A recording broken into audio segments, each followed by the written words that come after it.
Last video में हमने बात करी थी कि एलॉन मस्क को ऐसा क्यों लगता है कि भाई हमारी जो दुनिया है ना वो एक सिमुलेशन है, वो रियलिटी नहीं है, एक वीडियो गेम है जिसको वो बंदा चला रहा है जिसने इस दुनिया को क्रिएट करा है। The odds that we're in base reality is 1 in billions. अब वो जरूरी नहीं है कि वो भगवान हो सकता है कि वो प्रीवियस कोई सिविलाइजेशन हो। अब एलॉन मस्क को ऐसा लगता क्यों है ये भी मैंने बताया था। जिसको डिटेल में वो वीडियो देखनी हो ना तो वो देख लेना जाके, क्योंकि बहुत ही बढ़िया मजेदार वीडियो है, बिल्कुल ही आपको इंटरेस्ट बना के रखेगी आपका। पर बाकी लोगों के लिए मैं एक समराइज कर दूंगा 1-1.5 मिनट का, वो कर देता हूँ, ठीक है। इसमें एक फैक्ट पिछली बार छूट गया था, वो भी जोड़ देता हूँ। अब बात क्या है कि एलॉन मस्क को इसलिए लगता है ऐसा क्योंकि अगर आप 30 से 40 साल पहले जाओगे ना आज से, तो आपको लगेगा कि भाई जो गेम्स थे वो कैसे थे कि एक ब्लॉक हुआ करता था, है ना, उससे टकरा के कोई आ रहा है, या स्नेक का गेम मान लो, छोटे छोटे गेम्स थे। आज के टाइम पे ऐसे ऐसे गेम है ना VR वर्चुअल रियलिटी वाले कि अगर आप उस गेम को खेल रहे हो तो आपको लिटरली ये लगेगा कि आप उस दुनिया के अंदर घुसे हुए हो, आप हर चीज को फील कर पाओगे। अब आप इमेजिन करके देखोगे किसी भी पेज से हम आगे बढ़े, ह्यूमन सिविलाइजेशन जो है ना किसी भी पेज से डेवलपमेंट करे, आने वाले 1000-2000 सालों में ना हम प्रॉपर सिमुलेशन गेम बना लेंगे जिसमें एक रियलिटी में दुनिया होगी। Then the games will become indistinguishable from reality 10,000 years in the future, which is nothing in the evolutionary scale. और एलॉन मस्क का साथ में ये भी मानना है कि भाई AI जिस तरीके से डेवलप हो रहा है ना, और आने वाले टाइम में रोबोट्स वगैरह होंगे, तो ऐसे ऐसे रोबोट्स होंगे जो रियलिटी में ह्यूमंस की तरह ही होंगे। अब बस एक चीज रह जाती है कि भाई कुछ लोग ये बोलते हैं कि रोबोट्स कितने ही तगड़े हो जाए, ठीक है, AI कितना ही तगड़ा हो जाए, वो कभी भी इंसान को कॉपी नहीं कर सकता क्योंकि उसके अंदर कभी फीलिंग्स नहीं होंगी। पर एलॉन मस्क का ये मानना नहीं है। उसका मानना है कि ये सब बस इंसान की फिलॉसफी झाड़ने वाली कहानी है, ज्ञान देने वाली कहानी है। बस बात इतनी सी है कि वो अभी तक ह्यूमन इमोशंस को कंप्यूट नहीं कर पाया, कैलकुलेट नहीं कर पाया, जिस तरीके से उसने फिजिक्स के बाकी चीजों को, दुनिया को, कंप्यूटर को, इन सारी चीजों को कैलकुलेट करके इन्वेंशंस करे हैं उस तरीके से। अब ये वाली चीज बताना मैं भूल गया था उस टाइम पे, ये मैं बता देता हूँ कि उसको ऐसा क्यों लगता है कि रोबोट्स जो है ना उन्हें आने वाले टाइम में उन्हें फीलिंग्स उनके अंदर होंगी। सपोज करो एक कार्टून चल रहा है, ठीक है, उस कार्टून में आप एक गाड़ी देखते हो और उस गाड़ी को कोई बंदा चला रहा है, ठीक है, कार्टून चल रहा है, कार्टून वो उसमें तेल भर रहा है किसी पेट्रोल पंप पे जाके, फिर गाड़ी चला रहा है, अपने घर लेके चला गया, मिस्टर बीन मान लो, और उसने ब्रेक मारे, गाड़ी रोकी, अंदर चला गया, ठीक है। इस सब में ना आपको क्या क्या नहीं दिखता है। गाड़ी के टायर गर्म हुए होंगे, गाड़ी के टायर से जब वो गाड़ी को रोकेगा लास्ट में तो धूल उड़ेगी, है ना, इंजन गर्म होगा, ये सारी चीजें नहीं दिखती है कार्टून में, हमें दिखाते नहीं है। क्यों? क्योंकि उसे सिंपल रखना है, फालतू में उसके अंदर कॉम्प्लेक्सिटीज नहीं डालनी है, क्योंकि उसको बच्चे देखते हैं और बच्चों के लिए जितना आसान हो सकता है उतने आसान तरीके से समझाने की कोशिश करी जाती है। तो ये सारी डिटेल्स उसमें मिस हो गई है ना, जबकि ये बाई प्रोडक्ट्स हैं, मतलब इंजन का गर्म होना, टायर का गर्म होना, ये सब बाई प्रोडक्ट्स हैं ना। ऐसे ही उसका मानना ये है कि हम जो इंसान है ना, हमारे इंसान का जो ब्रेन है वो बहुत ज्यादा कॉम्प्लेक्स है। आज के टाइम पे जितनी भी हाई टेक एडवांस्ड हमने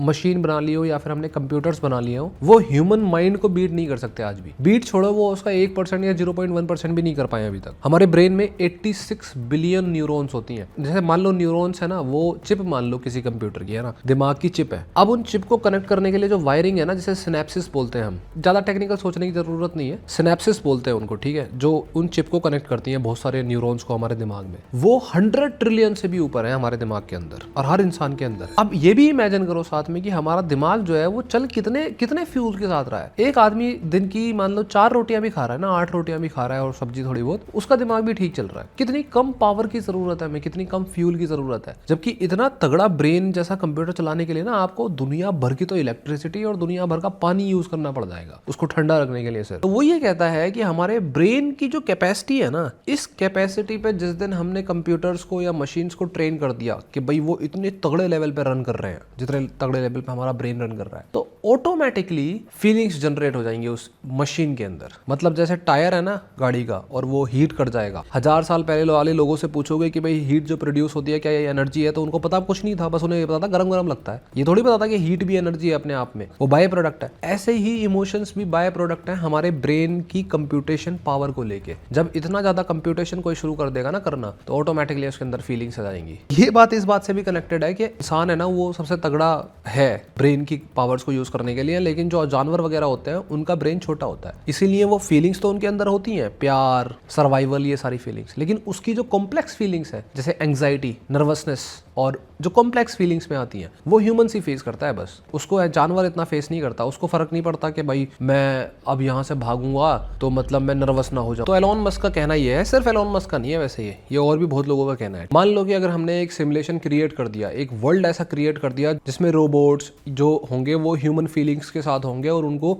रियलिटी में उस सिमुलेशन के अंदर, जैसे पबजी है या बहुत सारे ऐसे गेम्स होते हैं ना जिनकी अपनी ही दुनिया होती है, उस दुनिया में पेड़ भी हैं, पौधे भी हैं और घर भी है, सब कुछ है, वो बंदूकें भी चला रहे हैं, ठीक है। तो ऐसी सिमुलेशन अगर हमने क्रिएट कर दिया और उसमें जो रोबोट्स हैं उन्हें डाल दिया अंदर, तो फ्यूचर में वो वर्ल्ड बिल्कुल पॉसिबल है ऐसा बनना, लेकिन उन लोगों को कभी पता नहीं होगा कि वो सिमुलेशन के अंदर है। उनके राजा हम हैं, उनके क्रिएटर हम हैं, लेकिन उनको नहीं पता कि हमारे बाहर कोई क्रिएटर है जो हमें रन कर रहा है। ऐसे ही अगर आज से 1000-2000 साल बाद में हमने सिमुलेशन पूरी तरीके से तैयार कर ली, तो ऑब्वियस सी बात है कि इंसान जो है वो बिलियंस ऑफ सिमुलेशंस को रन करेगा। बिलियंस ऑफ सिमुलेशन जो बनेंगी, उसमें रहने वाले जो लोग होंगे या रोबोट्स होंगे, उनको ये लगेगा कि उनकी दुनिया सच है ना। तो उस बेसिस पे हमें ये लग रहा है कि हमारी दुनिया सच। तो अगर इसे कैलकुलेट करा जाए तो 1 in a billion चांस है कि हमारी दुनिया सच है, क्योंकि सभी तो ये मान रहे हैं कि हमारी दुनिया सच है। तो एलोन मस्क का मानना यह है कि 1 in a billion प्रोबेबिलिटी है। 1 in a billion मतलब 0.000 पता नहीं कितने जीरो लगाने के बाद इतने % प्रोबेबिलिटी है कि हमारी दुनिया जो है वो रियल है, वो सिमुलेशन नहीं है। इसीलिए वो ये आर्ग्यू करता है कि सिमुलेशन है। अब इसके बारे में और डिटेल में मैंने पिछली वीडियो में बनाया था, लेकिन मैं वहीं से कंटिन्यू करूंगा, क्योंकि बहुत सारी थ्योरीज और फैक्ट्स कह लो या थ्योरीज कह लो ऐसी हैं जो इस बात को 100% भरोसा दिलाने की कोशिश करती हैं कि हाँ भाई ये वाली बात सच है। अभी आगे आपको बहुत सारे शॉकिंग फैक्ट्स मिलने वाले हैं। खैर,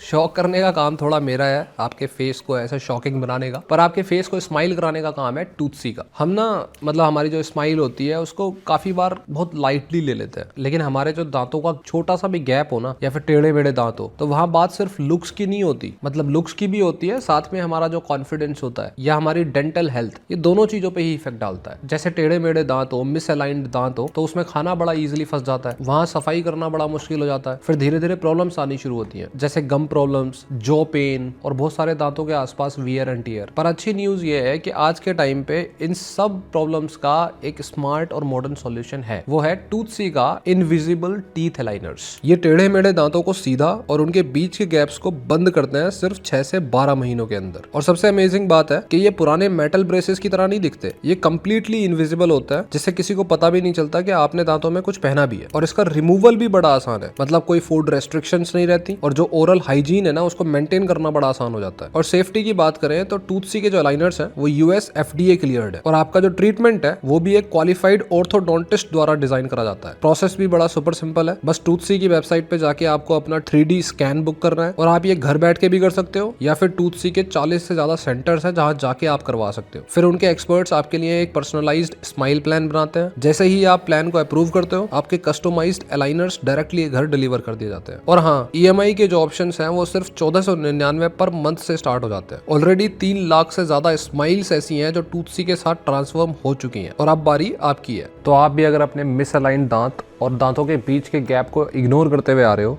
तो अभी टाइम है उसको फिक्स करने का। Book your free teeth scan today, link नीचे डिस्क्रिप्शन में है। अब जो हमारी सिमुलेशन वाली थ्योरी है ना, कि हम एक सिमुलेटेड वर्ल्ड में, एक वीडियो गेम में, उसके बारे में जो मैंने आपको पहली वीडियो में बताया है, उसके अलावा जो और बाकी के बचे हुए थ्योरीज हैं या कुछ फैक्ट्स हैं, वो मैं आपको यहाँ इस वीडियो में शुरू करता हूँ। एक बंदा था, साइंटिस्ट था, मैक्स प्लैंक करके, ठीक है, उसने प्लैंक कांस्टेंट दिया था। इस बात से हमारा कोई खास लेना देना है नहीं वैसे। प्लैंक कांस्टेंट जो उसने दिया था वो इसलिए दिया था कि वो ये जानना चाहता था कि जो हॉट ऑब्जेक्ट्स होते हैं, जिसमें गर्मी होती है, जो आग की तरह दिखते हैं, जैसे सूरज हो गया, या फिर एक छोटे से पेपर में भी आप आग लगा दोगे ना, तो उसमें भी आग लग गई, ठीक है, ये तो समझ में आ गया कि उसके आग लग गई, पर वो लाइट कैसे दे देता है, उससे लाइट कैसे रेडिएट होती है, हम उजाला कैसे कर देते हैं उसको, तो वो ये जानने की कोशिश कर रहा था। तो उसको जानने की उसकी जो प्रोसेस था उस साइंटिस्ट का, तो उसमें उसने प्लैंक कांस्टेंट को जन्म दिया था। एक कांस्टेंट था, ठीक है, उससे हमारा कोई लेना देना नहीं है अभी के लिए एटलीस्ट, बस ये प्लैंक कांस्टेंट का आप याद रखना नाम, ठीक है। अब हम आगे आते हैं। आप ये सोचो कि भाई ये जो डिस्टेंस है, ठीक है, स्पेस और टाइम का हमारी दुनिया है जो, इसमें अगर हम सिर्फ डिस्टेंस की बात करें, ये 1 मीटर हो गया, लेट्स सपोज, ठीक है, ये 1 मीटर हो गया। इसको हम अगर डिवाइड करेंगे तो आ जाएगा अपना कुछ भी 1 सेंटीमीटर ले लो छोटा सा, या 1 इंच ले लो, 1 फुट ले लो, जैसे भी लेना है, 1 सेंटीमीटर आ गया। उससे और छोटा करेंगे तो 1 मिलीमीटर आ जाएगा, और छोटा करेंगे तो क्या आएगा, उससे छोटा माइक्रोमीटर आ जाएगा, फिर और छोटा करेंगे तो नैनोमीटर आ जाएगा। फिर ऐसे कर करके ना यूनिट्स होती है बहुत सारी, और वो छोटा छोटा छोटा छोटा छोटा होता चला जाएगा जब तक इतना छोटा ना हो जाए कि माइक्रोस्कोपिक लेवल पे पहुंच जाए कि हम माइक्रोस्कोप से उस डिस्टेंस को देखेंगे। तो ऐसा लगता है ना कि ये इनफाइनाइटली पॉसिबल है, वो होता ही चला जाएगा छोटा, जो हम ह्यूमंस को पता नहीं है कितना छोटा हो सकता है वो, ठीक है, हमारी कैपेबिलिटीज के बाहर है। लेकिन दो बंदे थे, दो साइंटिस्ट, उन्होंने ये थ्योरी दी, उन्होंने बोला कि ये जो डिस्टेंस है ना जो आप कम करते जा रहे हो, स्पेस है या डिस्टेंस है, वो इनफाइनाइटली डिविजिबल नहीं है। उसको आप छोटे से छोटा करते तो चले जाओगे, लेकिन एक टाइम आएगा जिसके बाद वो और छोटा नहीं होगा। उसकी वैल्यू उन्होंने बोली 1.616 इंटू 10⁻⁻35 मीटर, इतना छोटा वो होगा। उसके बाद वो छोटा नहीं होगा तो क्या होगा भाई? दिमाग में इंसान के ये सोच तो आएगी, क्योंकि इंसानी दिमाग तो ऐसे ही सोचता है ना कि इससे छोटा कुछ तो होना चाहिए ना, ऐसे कैसे नहीं हो सकता, कुछ तो होना चाहिए। आगे बताऊंगा कि क्या होगा क्या नहीं होगा। ऐसे ही उन्होंने बोला कि टाइम में भी सेम ही चीज है। टाइम को आप छोटा करोगे तो एक दिन से आप छोटा कर दोगे 1 घंटा, 1 घंटे के बाद उसको और छोटा करोगे तो 1 मिनट, फिर 1 सेकंड, फिर 1 माइक्रो सेकंड, मतलब पहले 1 मिली सेकंड, फिर 1 माइक्रो सेकंड, और उसको छोटा करते चले जाओगे तो फिर इंसान सोचने लग जाएगा कि भाई इससे छोटा क्या होगा, इससे छोटा कुछ तो होना चाहिए, कुछ तो होना चाहिए, और छोटा होना चाहिए। इंसान की सोच वहां पे आगे जो है बढ़ नहीं पाती। ठीक, वो सोच नहीं सकता कि सबसे छोटी चीज क्या होगी। लेकिन इन साइंटिस्ट ने ये भी बोला कि भाई सबसे छोटा जो टाइम है ना, उसको भी उन्होंने एक वैल्यू दे दी कि इससे छोटा और टाइम नहीं हो सकता। 5.391 इंटू 10⁻⁻44 सेकेंड्स, ये इन्होंने टाइम की वैल्यू दे दी।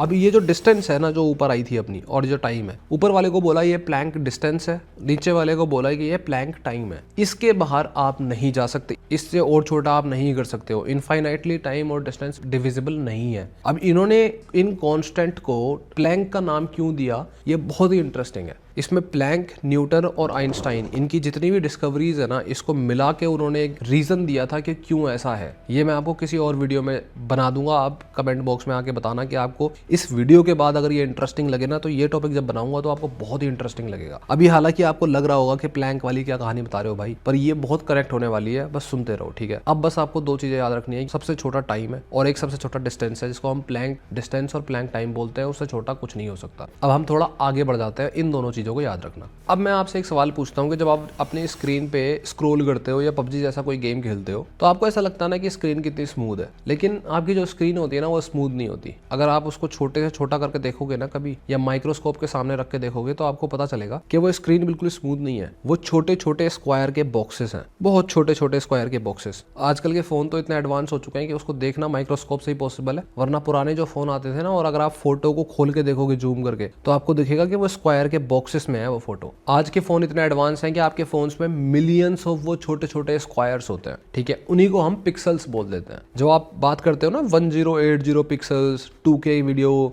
4K की वीडियो चल रही है, वो पिक्सल्स ही होते हैं। इसका मतलब क्या है, अब सुनना आप, जब आपकी स्क्रीन पे एक फोटो दिखाई दे रहा है ना, तो उस फोटो में वो फोटो नहीं है, वो मिलियंस ऑफ स्क्वायर्स हैं जिनके पास अपनी इंफॉर्मेशन है, जिनके पास डेटा है। डेटा कैसी है, जैसे मान लो कि मेरा आप ऐसे फोटो खींच रहे हो, ठीक है, मेरी ये उंगली दिख रही है आपको, तो इस उंगली के जस्ट इधर थोड़ा इसका कलर आ रहा होगा, मे बी ब्लू आ रहा होगा, तो इसका जो स्क्वायर है ना, उस स्क्वायर के पास इंफॉर्मेशन पता क्या है, जैसे रेड, ब्लू, ग्रीन, इन 3 कलर्स के हिसाब से पिक्सल्स अपना कलर चूज करता है। तो जब वो इसकी बात करेगा ना, स्क्वायर मान लो यहाँ पे है, तो वो बोलेगा कि ब्लू की मात्रा जो है वो होनी चाहिए हाईएस्ट, ग्रीन की मात्रा बहुत छोटी सी, और रेड यहाँ पे बिल्कुल नहीं है, 0 कर दो। हर स्क्वायर बॉक्स को अपनी पूरी नॉलेज होती है कि उस स्क्वायर बॉक्स को क्या दिखाना है, और जब ऐसे मिलियंस ऑफ स्क्वायर्स के पास अपनी अपनी इंफॉर्मेशन होती है, तब वो उस इंफॉर्मेशन को आपको दिखाते हैं, तब जाके आपको फोटो दिखाई देता है। अब ऐसी आती है वीडियो। ठीक है, जब आप वीडियो बनाते हो ना, या आपके फोन में जो वीडियो बनी हुई होती है, तो उस पर आप कभी देखना, आप पे FPS लिखे होते हैं उस वीडियो पे, फ्रेम पर सेकंड। क्या आपको पहली बात तो ये है कि बहुत लोगों को शायद ये भी पता नहीं होगा कि आपकी जो वीडियो होती है ना, वो एक्चुअली वीडियो नहीं है, इतनी स्मूथ नहीं है जैसे रियलिटी को आप देखते हो। वो फोटोज का कॉम्बिनेशन है। आपका जो फोन है वो इतने सारे फोटोज खींच लेता है सिर्फ 1 सेकंड के अंदर। जैसे FPS है, अगर 30 FPS आपने एक्टिवेट कर रखा है, तो वो 30 फ्रेम पर सेकंड, यानी कि 1 सेकंड में 30 बार फ्रेम चेंज करेगा, और आपको लगेगा ही नहीं कि वो उसने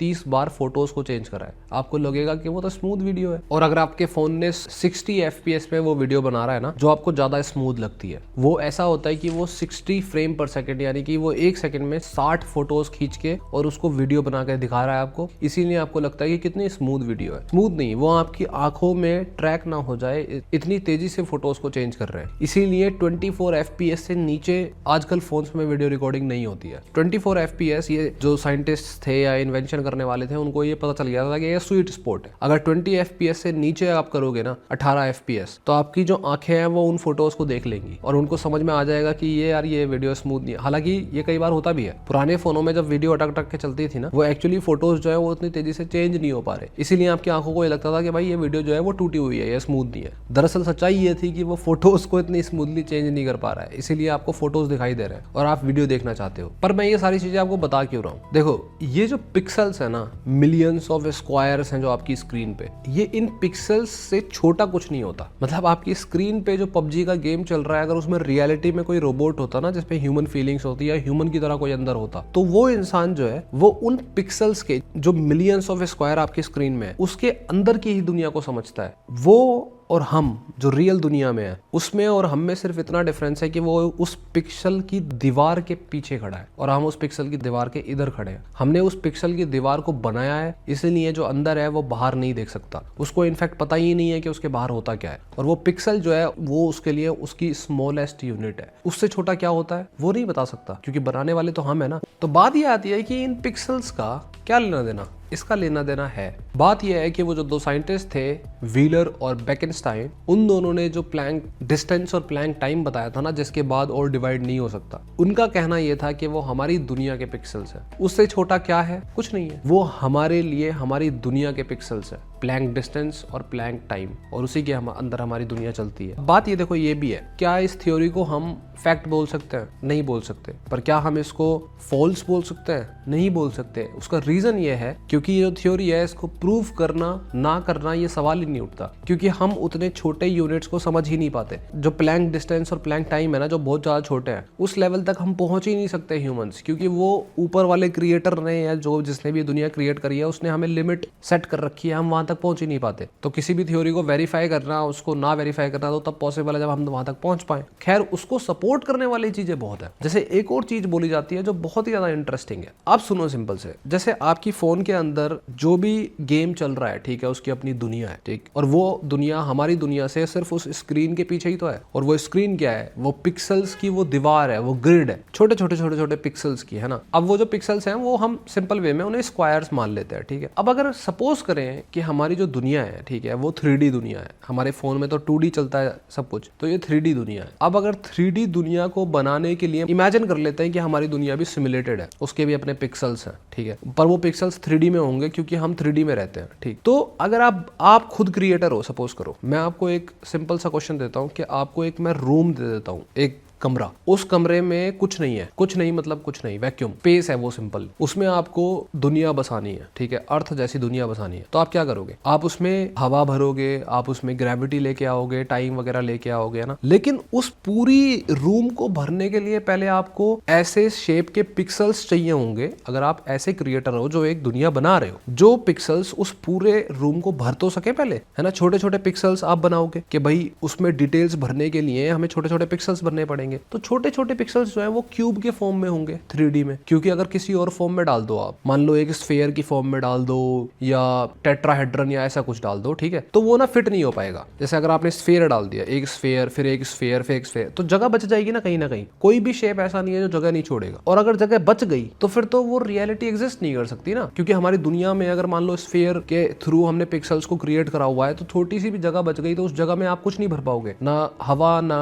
ग्रेविटी ना कुछ, और फिर दुनिया स्मूथ नहीं लगेगी। जैसे हमारी दुनिया तो स्मूथ है, कहीं ऐसा थोड़ी ना है कि भाई मैं यहाँ गया, यहाँ तो ग्रेविटी है ही नहीं, यहाँ तो हवा है ही नहीं, ऐसा थोड़ी ना होता है। तो सब कुछ स्मूथ करने के लिए आपको क्यूब्स भरने पड़ेंगे, ठीक है। थोड़ा सा कॉम्प्लेक्स होगा, आप साइंटिफिक चीजें जो होती है ना उसको जितना मर्जी आसान करने की कोशिश कर लो, थोड़ा सा तो ध्यान देना ही पड़ेगा। चाहे तो उसको थोड़ा पीछे पीछे करके सुन लेना, है ना, अगर कहीं पे कंफ्यूजन आए तो, वरना कमेंट बॉक्स में आना, मैं आंसर कर दूंगा, अच्छे क्वेश्चन होंगे तो आप क्या करोगे? उस कमरे को भरने के लिए, जैसे हम फोन में पिक्सल्स यूज करते हैं ना, छोटे छोटे छोटे पिक्सल्स, उनको इन्फॉर्मेशन देते हैं कि भाई यार रेड दिखा, यहाँ ब्लू दिखा, या काला दिखा, यहाँ पे ये दिखा, ऐसे करके आपको क्यूबिकल पिक्सल्स भरने पड़ेंगे, मतलब 3D में। अब जब आप छोटे छोटे छोटे छोटे क्यूबिकल पिक्सल्स डालोगे ना उसमें, तो पिक्सल्स, उन छोटे छोटे क्यूबिकल पिक्सल्स से आप दुनिया को बनाओगे। इसका मतलब क्या है कि क्रिएटर ने, जिसने इस अर्थ को बनाया, इस दुनिया को बनाया, यूनिवर्स को बनाया, उसने 3D में क्यूबिकल्स बनाए, छोटे छोटे क्यूबिकल्स, जिनके पास अपनी डेटा है, ठीक है। और डेटा क्या है? ग्रेविटी, डिस्टेंस, टाइम, ये सारी चीजें। अब बात यह है कि जब उन क्यूबिकल्स से आप दुनिया को बनाओगे, तो उन क्यूबिकल्स से आप कभी भी सर्कल नहीं बना सकते या स्फीयर नहीं बना सकते। आप जितने मर्जी छोटे छोटे छोटे क्यूबिकल्स को लगा लो, ठीक है, सेट कर लो, और मैं आपको बोलूंगा मुझे एक स्फीयर बना के दिखाओ, तो आप भरना शुरू करोगे। मान लो इतने एरिया में दे दिया, आप भरना शुरू करोगे, ले ले ले ले ले, और फिर कोने पे जाओगे, कोने पे भी बनाओगे। लेकिन अगर मैं उसे जूम आउट करके देखूं,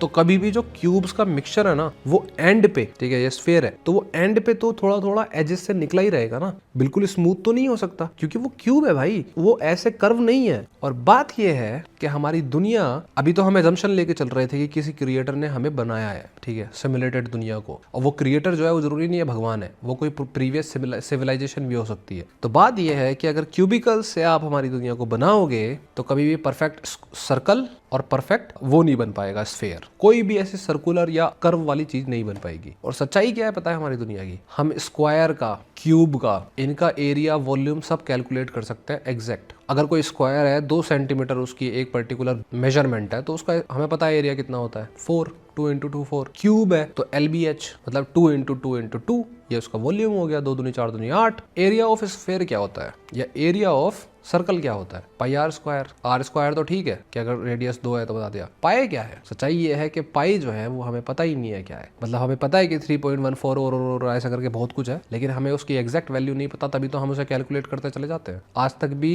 बेस्ट से बेस्ट कंप्यूटर ने भी पाई की एंड वैल्यू नहीं निकाली है। क्यों? क्योंकि वो एग्जिस्ट ही नहीं करती। क्यों नहीं एग्जिस्ट करती? क्योंकि अगर वो एग्जिस्ट करती तो स्फेयर और सर्कल का एरिया ना निकल जाता एग्जैक्ट। कहने का मतलब हमें एरिया ऑफ सर्कल या वॉल्यूम ऑफ सर्कल या वॉल्यूम ऑफ स्फेयर या एरिया ऑफ स्फेयर नहीं पता होता एग्जैक्ट कभी भी। क्यों नहीं पता होता? क्योंकि हम उस क्यूबिकल पिक्सल्स से बने हुए हैं जो कभी सर्कल या स्फेयर बनाता ही नहीं है। और जो बनाता ही नहीं है तो क्रिएटर ने हमें बताया ही नहीं कि वो एग्जिस्ट करता है, और जब हमें बताया ही नहीं तो हमें पता नहीं है। अब सुन के आपको ऑफ कोर्स झटका लगा होगा जिन लोगों ने यहाँ तक सरवाइव कर लिया, क्योंकि साइंस की बातों को समझ पाना भी सबके बस की बात होती नहीं है वैसे। अब आपसे सवाल है, ऐसे जाना मत, कि क्या आपको लगता है कि ये सब कुछ जो मैंने बोला है ये पॉसिबल है? मुझे रियल जेन्युइन फीडबैक चाहिए आपका, मैं लिटरली इंटरेस्टेड हूँ इस चीज़ में। एट द सेम टाइम जो मैंने बोला था ना आपको कि व्हीलर और बेकेनस्टाइन जो ये 2 साइंटिस्ट थे, इन्होंने छोटे से छोटे डिस्टेंस को और छोटे से छोटे टाइम को जो है वो प्लैंक का नाम ही क्यों दिया, उसका रीजन है बहुत तगड़ा। वो अगली वीडियो बना दूंगा, इस सीरीज की तीसरी हो जाएगी, अगर आप चाहोगे तो कमेंट में बताओ चाहते हो तो। और